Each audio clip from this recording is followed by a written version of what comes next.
Everyone, it's Mark here at Yala. Just giving you a quick update on things. It's been a while. Just really wanted to talk to you. We recently did a poll just on LinkedIn and a few hundred people kind of responded to it. And in the poll, we were kind of asking the question, I suppose, as an agency, are people more likely to look for work in 2021 than they did in 2020? And a majority of people coming back, definitely over 70%, they said were actively looking, and over 20% said they were passively looking. So a very, very large percentage of the marketplace is kind of looking at 2021 as possibly being the year that they will look at going back out to market, I suppose, like that, and looking for that new role. And it kind of brought up this kind of idea, I suppose, around the marketplace. You know, the marketplace is, for some industries, is extremely different than it was before COVID. We're talking about maybe predominantly office-based positions, you know, the WFH, you know, working from home, you know, and it kind of got me thinking about like a recent study that we kind of looked at was like work preferences post-COVID.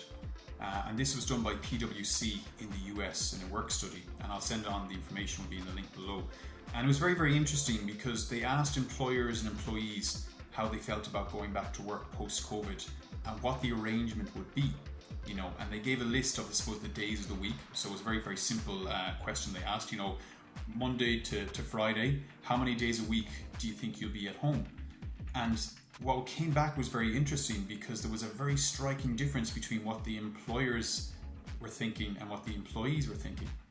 And as you can probably imagine, the employees were thinking more days at home and the employers are thinking less days at home.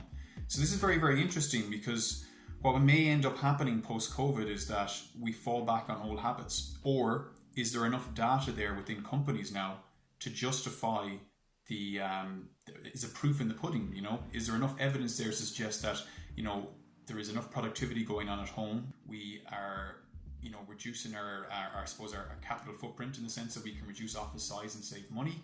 And this is very, very interesting. So I feel like in the next few months, or definitely as we come to the end of COVID, whenever this is going to happen, that we'll see interesting debates starting to flare up. Maybe we'll see certain situations where people leave certain companies because they're too, I suppose, strict on people going back to the office full time, even though they know they can do the job remotely.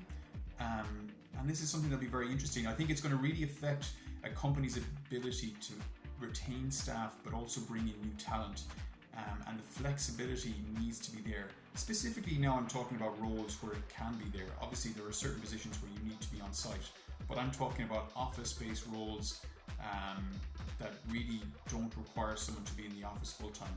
And it's going to be very interesting to see how this hybrid develops over time. But that's it, everyone. Hope you're having a good day, and we have a few exciting things happening actually in February. So we have a webinar coming up at the end of this month.